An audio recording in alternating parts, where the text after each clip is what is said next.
Well, we welcome you in. It's episode 147 of the Daily Puck Drop, hashtag the DPD on Monday, June 10th. I ain't going to lie to you. Long weekend. I've got freaking allergies. It's out of control. I'm tired. I can't stop sneezing and rubbing my goddamn eyes everywhere.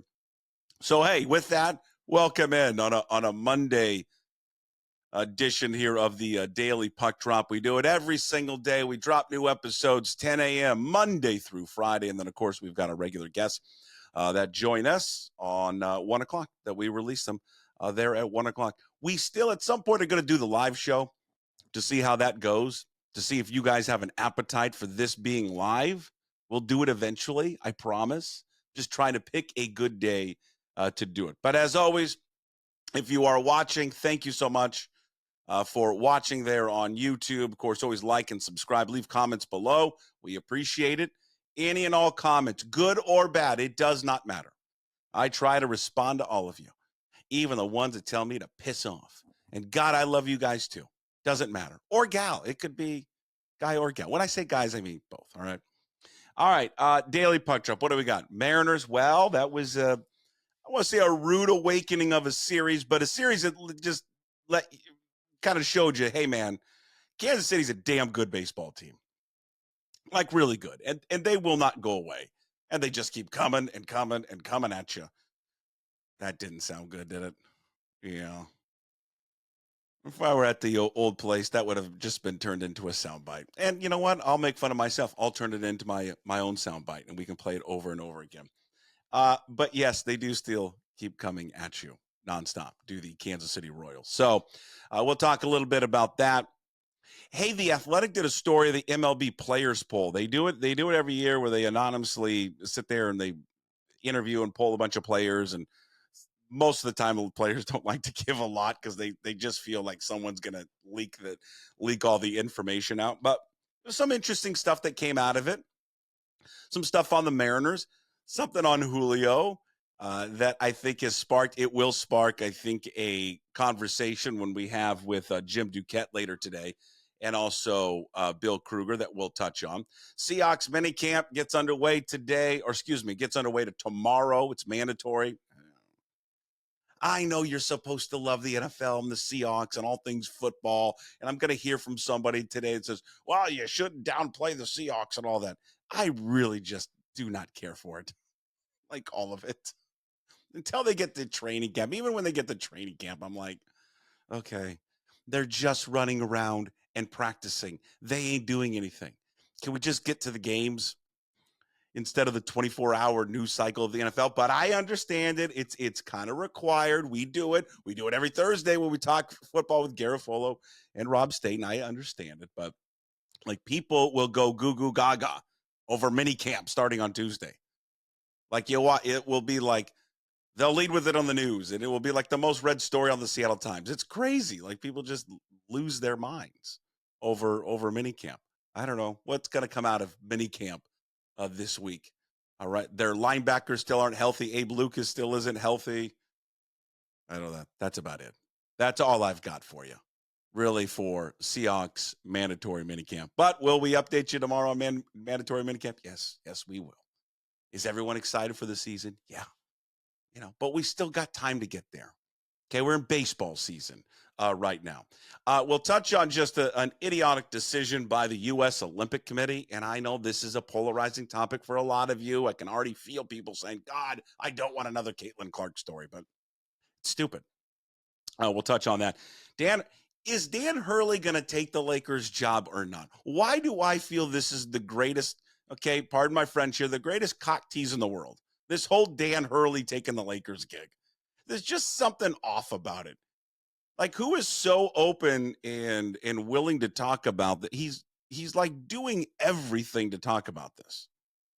Like, he sat and did an interview with Adrian Wojnarowski, telling him like all the details of the interview. Like, is he using them? Are the Lakers using him? It feels like someone is using the other. And then there's like a mystery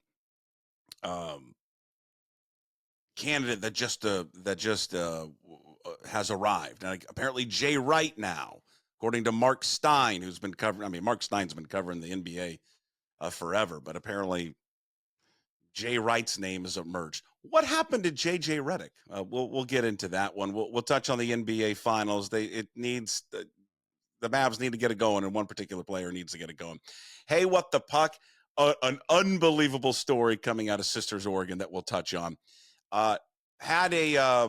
Most of you probably do this if you have elementary school kids. You have like school auctions, and then at the school auctions, there's stuff you can bid on, like dinners and parties and all this. We went to a party this week, a dinner, an Irish dinner, and this was one of the greatest things our elementary school has ever done. So I'll give you an update on that one, and of course, update on the teenagers' first. Well, at least I think it was her first high school party. You know, just short and sweet is really was kind of the theme of that one. So let's get it going. The Daily Puck Drop, hashtag DPD. We go about 30 minutes or so, give you the latest of the greatest in all the world of sports and non-sports. Oh, I'll have a U.S. Open update as well. The U.S. Open fantasy pool is back, so we'll have details on that one. So episode 147, let's get into the Mariners. Okay, they survived yesterday. They lose 2 out of 3 to Kansas City. The Royals just keep coming at you. Just did it again.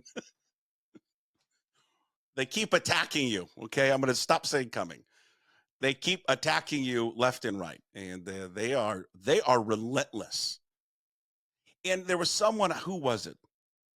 I think it was Mitch Garver described him this way. You know, like for the last decade, they've been playing the Royals way.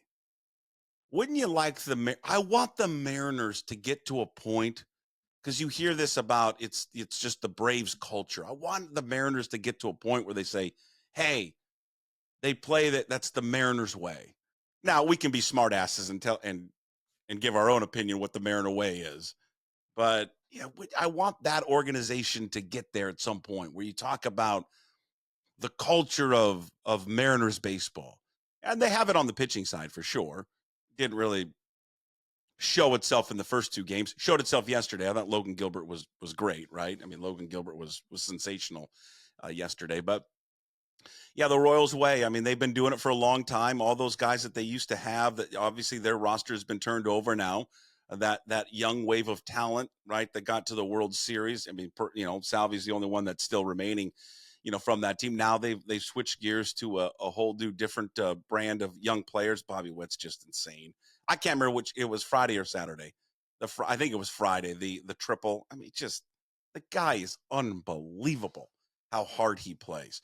But yeah, they ran into a little bit of a buzzsaw. You saw an offense that it just likes to be aggressive, and they are looking right away to hit the baseball. God, I love that about them. They don't sit there and let's make the pitcher work and get his pitch count up. No, we see fastball. We're going right away. And Kansas City's fun. They are fun. No lead is safe with those guys. Hell, it wasn't safe yesterday.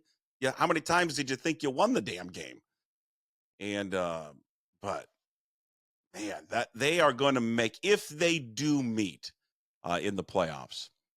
And I know everyone would say, well, it'll be an exciting playoff series. You know what? There's part of me that does not want to see it, because you cannot put that team away. They are just, I'm going to say it again, relentless. They just come after you and come after you and come after you. I did it again. Austin Voth, that was, you go from being GOAT and then to hero in a sense. I mean, the Bobby Witt, getting him out yesterday was huge for him. I think there was some people, well, just walk them. I'm not going to walk the winning run on, but they to get out of that jam, to survive so they could get into extra innings, obviously, or to be in extra innings and to win the game. It was a good job there by Seattle's offense to certainly just be persistent in that game. And, after the first 2 games in which it was just, hey, we think we've won the game and then we don't win the game, for them to survive that and at least leave with a win. Not like they're getting bludgeoned there by Kansas City, but Kansas City's offense did do that to the Mariners pitching staff. as Castillo, he gave up 5 earned runs. That was on Saturday. Miller giving up the 7 earned runs there on Friday. The bad news, of course, is the Ty France thing. God, that it just, you think about all the hard luck Ty France has had. Tough start to the season after the whole offseason, working a drive line, the changes he made in his swing, the changes he made in his physical appearance and his diet and all those things. And he's a fan favorite. That's the thing about Ty France. I don't think there's a fan that doesn't love Ty France. I think everybody pulls for Ty France. They want him to be successful.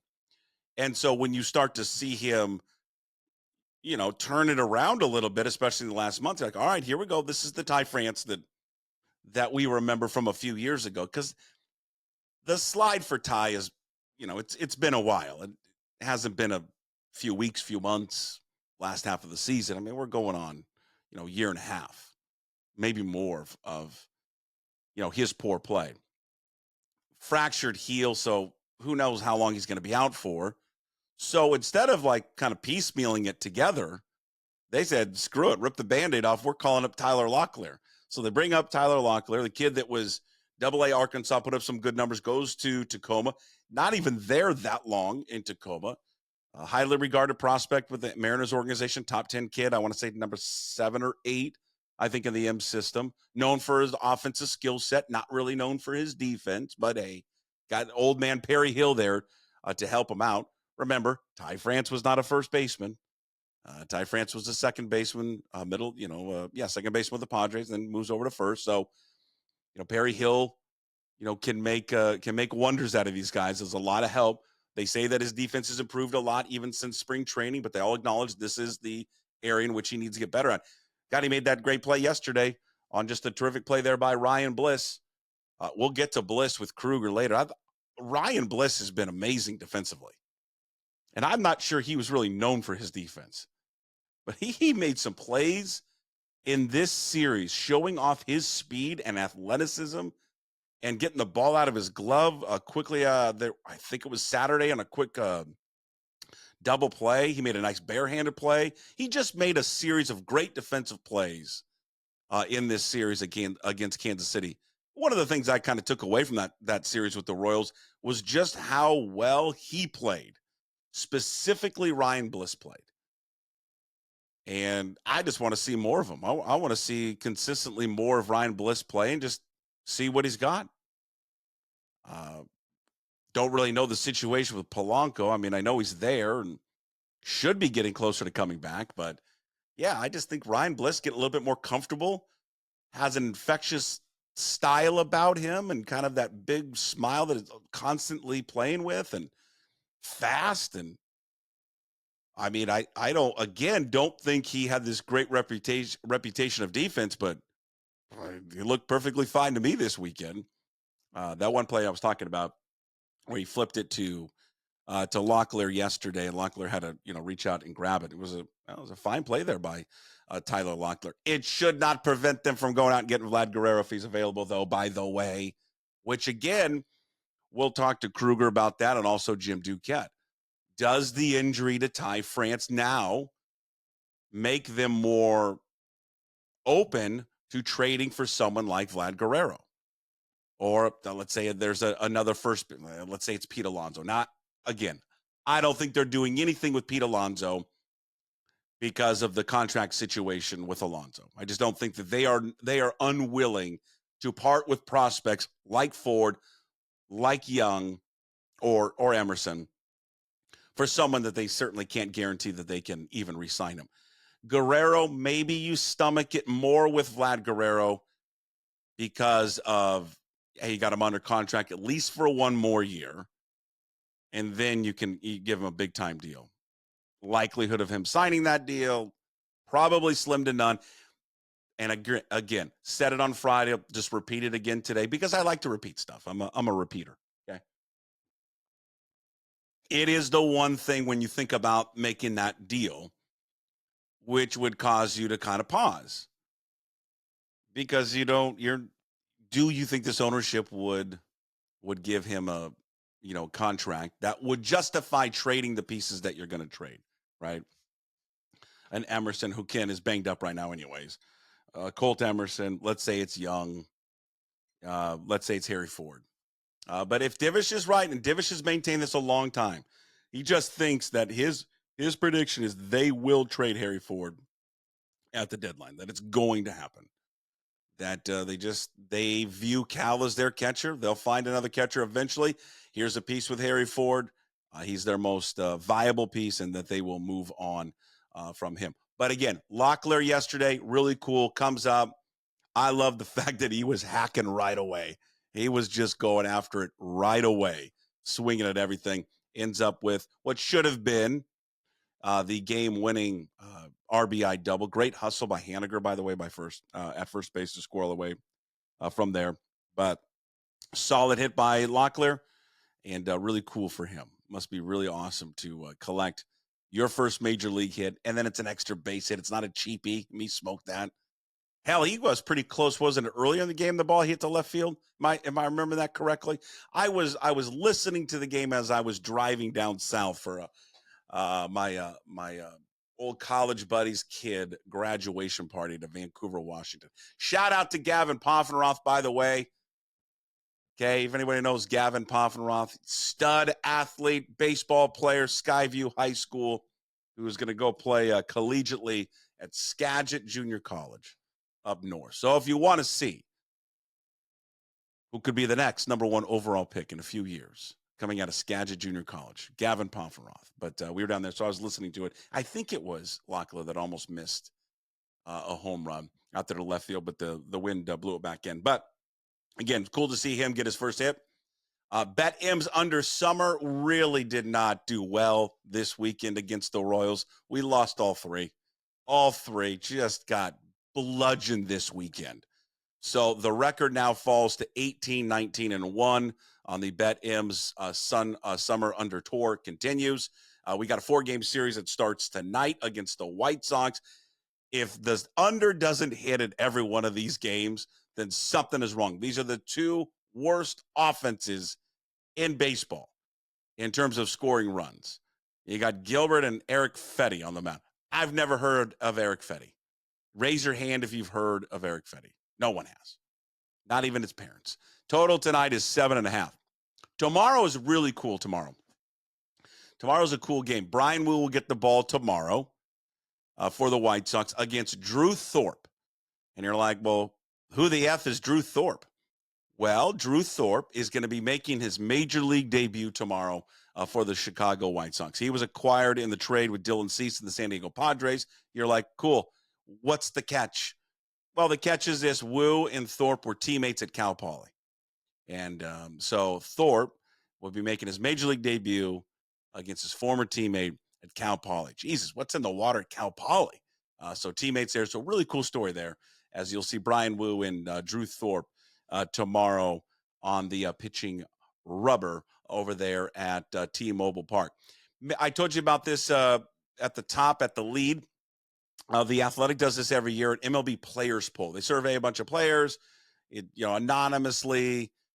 Still, even when they do it anonymously, the players don't want to engage in any of it because it makes them nervous that all of it's going to get out. Not a lot of surprises here, but I found some of it pretty interesting real quick. Best player in baseball right now, Shohei Ohtani, was a runaway winner of that. Ronald Acuna Jr. was second. Now, the player most overrated in baseball. And as the Athletic pointed out, it made the players nervous because they don't want to sit there and crap all over these guys. But Jazz Chisholm was voted the most overrated player in Major League Baseball. Now, where does Julio fall into this? Julio did not get enough votes to get a percentage, but like the old college football poll, he was in the other receiving votes. He did receive 1 vote. And then in the story was written, there was a quote from a player about Julio. I'm going to bring this up to Kruger, and I want to bring this up to Jim Duquesne, because I do start to feel, even from Mariner fans, there a little bit of this, that I think there's some of you out there, M's fans, and you don't want to admit it. And I'm not pulling the old radio trick where I think this is true, and then I'm trying to make it seem like it's other people that are thinking this. I do not believe this. Just think he's having a bad year. One player said this about Julio, quote, "I think he's a great player, but rated so high. Throwing him around with Trout and Acuna and those guys, maybe eventually, but right now, I don't know how you can say that." I think it can be fair to a degree, but if you look at his numbers and you look at his numbers, the time he's joined the league until now, it ranks right up there with the greats of the sport. Now, is the hype machine too much with him at times? Okay, maybe from a national scale. Did the cooling off last year when they were in a playoff run? Yeah, that hurts him. But I don't know. I could see how, from a national perspective, people would view him that way. Perhaps it's a little bit of jealousy. But boy, you look at his first few years in the league. I mean, I don't know how a guy can be overrated or overhyped. Okay, when he has put up the numbers that he has put up in his first few years in the league. I just want to pull it up one more time, just look at it. I mean, his first year in the league, I mean, it's 284. He slugged 509. His OPS was 853. He had 28 home runs. He drove in 75. He was 21. When he was 22 years of age, it was 275, OPS of 818, 32 home runs, and 103 runs driven in. Now, is it going well for him right now? Well, of course not. It's not going well for him right now. He's not playing well, not playing good at all. But man, you look at those first 3 years in the league. Now, hard to compare him at that age because Trout broke into the league at 19. But if we use 2012, he was 20, right? A year difference. I mean, God, Trout was just amazing. 326, 963 OPS, 49 stolen bases, by the way, his rookie year. How many stolen bases did Julio have in his rookie year? 25. 49. 30 home runs, 83 runs driven. In his second year in the league, 323, slugged 557. 33 stolen bases, 27 and 97. 27 home runs, 97 RBIs. And then Julio had backed up his freshman campaign with a sophomore campaign of 32, 103, 485 slugging, OPS at 818. Not just, but then 37 stolen bases. I don't know, man. I think people are hard on him, a little too hard at times there with Julio Rodriguez. But at least one player feels he is overrated and then gave the reason why they feel he's overrated. Let's see, what else we got? Best player, the player you'd most likely want on your team. Now, I don't know why this isn't right away Ohtani, but I think it was most likely you want on your team for like good vibes and things like that, like just good energy. Mookie Betts was the winner of that one. Who would you sign if like state taxes and rosters not a factor? Basically, just who was the team you would sign with, the kind of the most popular team? Really is. There's not a lot of surprises here. There are a few though. Braves, Red Sox, Dodgers, Rangers, Yankees are the top 5. Cubs are 6, Padres 7, reasoning because it's a great place to live. I concur. Phillies 8, Diamondbacks 9. Maybe I guess it's because it's Arizona. Angels 10. Don't get the Angels thing. I don't understand why the Angels one makes zero sense to me. Astros, Marlins, Reds, Rays. The Mariners did get in some votes, 2.3%. Oh, how about that? See, maybe people want to play here. Maybe we're the ones who think that no one wants to play here. Because the next one was organizations with a bad reputation. And when I saw that, I was expecting that the Mariners would be top 5. Because we've just been guilty of this, but we feel that just players, or maybe it's the GM or the owner, that people just don't like the team. But the bad reputation is A's, White Sox, Angels, Rockies, Mets. The Mets have a bad reputation. That owner seems pretty legit. He seems to go out and spend money. The M's did receive 1 vote, so not as bad as I was expecting. All right, so only 1 vote for a bad reputation. And then they received several votes, 2.3% of the vote. I think it was roughly like 70 players or something that said that they would sign there if all that stuff wasn't a factor. Probably the biggest factor why people don't sign is just the distance. I bet the distance of how damn far it is. Seahawks minicamp, we mentioned that it starts tomorrow, Tuesday through Thursday. We'll update you, tomorrow and all the stuff that comes out of it, and then Wednesday, and then of course on Thursday we'll have Mike Garafolo and Rob Staten on the show, and we'll talk about all the made up storylines that we'll all concoct this week about this and that. I mean, there's just it's all the same stuff. My biggest thing really for them is just the health and not seeing guys play in certain positions. I think the two linebackers, the fact they haven't been out there to really do anything yet, okay, not a big deal now, obviously. A big deal when training camp gets around, a big deal when the season starts, if those guys aren't available. I really have just maintained, I think since day one, I think the biggest storyline this entire offseason will continue to be the biggest storyline during minicamp and the number one storyline going into training camp, not because they think he's the biggest or the best player, but because they need continuity on the offensive line, is just the health of Abe Lucas. Now, they have a good, obviously, a backup, and the signing of George Fant was great. A guy that provides stability, experience, starting, availability, all of that, and, has been here before. Different system, but whatever. He's been in the organization. But is Abe Lucas, and then because the Bradford thing seems he'll be fine. Be curious to see where Christian Haynes fits in here. If you can't wrestle away that right guard starting spot, that to me would be a red flag. He should be able to rip that away from Anthony Bradford. Yeah, and I would expect him to do that. But Abe Lucas, yeah, I'm concerned about that a lot. Want to see that guy be healthy. Just want to see the offensive line have continuity. I think everything else, I think will fall into place. I think the linebackers are a big concern, though. I think depth, health at that position is a big concern. Caitlin Clark, moving on, not selected Team USA. Just idiotic. It's one of the dumbest decisions that Olympic Committee has ever made. And before whether or not she's deserving to be on the team, that does not matter. The Olympics are one thing and one thing only. It's a made-for-television event. NBC doesn't care if the so-and-so player is deserving. Does that athlete generate people to watch? That's all they care about. Let's say Simone Biles had a terrible lead up to the Olympics, or God forbid didn't even technically qualify for it, like at the World Championships or something. You think that they would try and keep her off, or somehow, some way convince the gymnastics committee to put her on? You want to know why? Because she moves the needle. How that didn't happen here somehow, and how NBC couldn't flex their muscle with this Olympic committee to put her on. The only reason people are going to watch the women's basketball team, literally the only reason, not for the hardcore fans, but the majority of them was to see her play.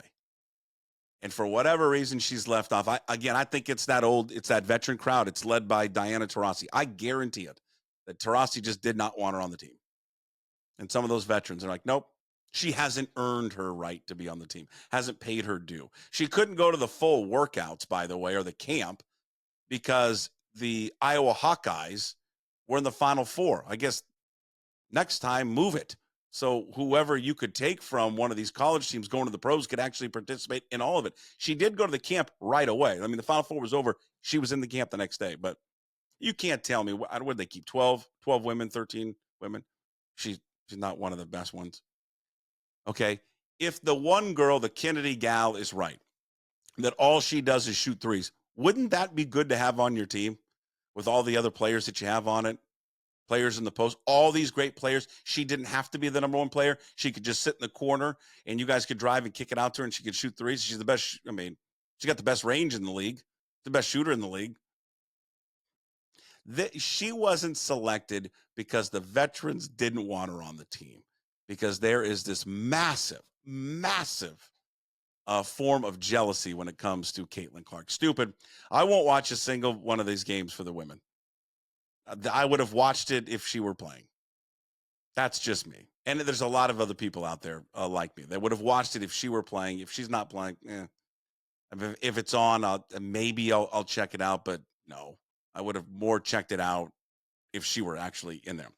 U.S. Open week. His Father's Day is coming up on Sunday.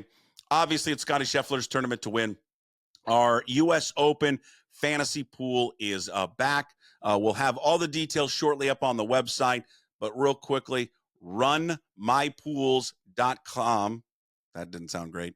Runmypools.com. Click join pool, and then you enter the code NL6Z. NL6Z. I'll put this stuff up on social media for you guys, and then it will be up on the website soon. But runmypools.com, it's back. First place will be $150 to John Howie Steaks. Second place will be $75 to Georgetown. Third place, $50 to Flat Stick Pub. Again, runmypools.com. Click join pool and enter the code NL6Z. And I'll have more details coming up on the website, also on social media channels. And again, Scottie Scheffler wins again, 5th title. He joins Tiger as the only players to win the Masters, Players, and Memorial in the same year. Last 40 years of golf. Golfers who win 6 games or 6 times in one season. Nick Price in 94, Tiger in 2000, 2005, 2006. Gets underway on Thursday. And again, the U.S. Open Fantasy Pool is back. More details coming up shortly at pucksports.com. Dan Hurley to the Lakers. We talked about that at the top. It just seems like someone is playing around with the other one because I don't know. Something's off about the Dan Hurley to the Lakers story. And then their Lakers' interest in him. He's been real open with the interview process and kind of telling everybody that he's interviewing with the Lakers. And I don't know, maybe the Lakers really, really, really do want him, but maybe it's a smoke screen because they want people to think they're hiring Hurley, but in the end, it's always been J.J. Redick, or maybe it's the surprise candidate that has emerged here from Mark Stein that it's Jay Wright, but something feels off about the Dan Hurley Lakers story. NBA Celtics up 2 games to none. The reason they're up 2 games to none is because Luka Doncic can't do it all himself. Kyrie Irving needs to step it up, man, and he's been awful in the first 2 games. He's been awful since going back there as an opponent in Boston after his ill-fated tenure there with the Celtics. 13 of 37 in the series is Kyrie Irving. 0 for 8 on threes. He had 16 points, 7 of 18 shooting in game 2. Luka needs help. If he doesn't get help, this series is going to be over like that because he needs somebody to assist him right now, and his running mate's not doing anything for him at all. Game 3 is coming up on Wednesday. Let's see. Hey, what the puck as we finish up here on the Daily Puck Drop, the DPD. The daughter party update, the first high school party that was happening on Saturday. Short and sweet. We dropped her off at the friend's house.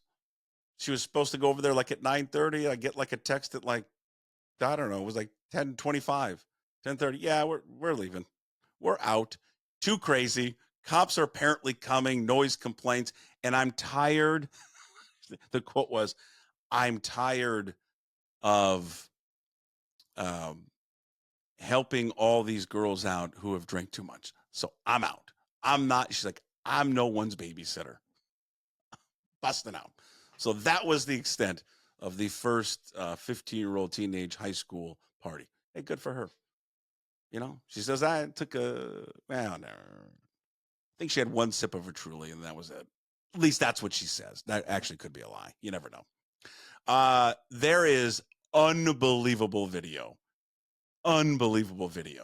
of a bull, a rodeo bull loose at Sisters, Oregon, the 84th Sisters, Oregon rodeo, injured 3 people.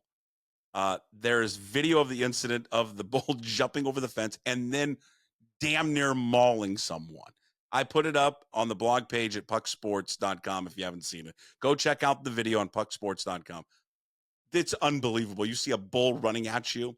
And this is not like running with the bulls in like Spain, which I would do. At least you know what's going on. This guy, some guy's just walking around the rodeo, has no idea, and all of a sudden a bull's running at him and tosses him over like a rag doll. But go check out the video at pucksports.com. I'd mentioned this also at the beginning. We had one of these auction items we do for elementary school where you pay a certain amount and then you have like these dinners and a family in the neighborhood puts it on. So this guy put this Irish dinner on? And he goes, yeah, Irish dinner at an Irish pub. And I'm thinking, and we another couple invited us to it. We're like, okay, we'll go. I'm thinking, Irish dinner in some like Irish bar on a hot Saturday night. Yeah, that sounds right up my alley. We get there. Backyard, fine. Wife goes, you need to go check out the basement. I'm like, okay. Walk down there. This guy has transformed his entire basement into an actual Irish bar. I mean, everything. You walk in there, the whole thing's an Irish bar, down to every stinking detail. It looks exactly like a bar. If you close the door leading to the outside, you would think you're in a bar. And I started to shed a tear, and I think every male would shed a tear as well. It was one of the greatest things these eyes have ever seen. It was just beautiful. It's what I wanted for my basement, just a place to go to be left alone. And I asked him, Brian, I said, hey, Brian, is there an ability to lock the doors from the inside so no one could get in? He said, yes. And then that's when we embraced, and I hugged him. I said, you are perhaps the greatest man I've ever met. You've created nirvana. And I'm trying to convince him to start up a private club.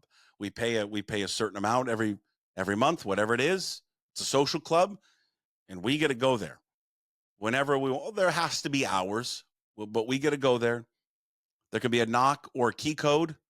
We let ourselves in, pour ourselves a pint, maybe a little, glass of the good stuff, and we'd be on our way. Look into it, Brian. Okay. Social club for us. We need it. Okay. Guys need it. We need to get away. All right. That's it for the Daily Puck Drop, the DPD. Coming up later on the program, pucksports.com, YouTube, Apple, Spotify, wherever you find this wonderful program that the Ballard Gazette called it the number 5 best podcast started within the last week. Jim Duquette of MLB Network Radio, and also Bill Kruger. Those episodes will drop at 1 o'clock today. We'll talk to you tomorrow. Have a good one. As always, we promise to be better. No shirt, no shoes, no dice. Would anybody like to smoke some pot? Yeah. I was born to love you. I was born to lick your face. I was born to rub you. But you were born to rub me first. What do you need my address for? We'd like to send out a mailer. Mother of mercy, I don't speak Japanese!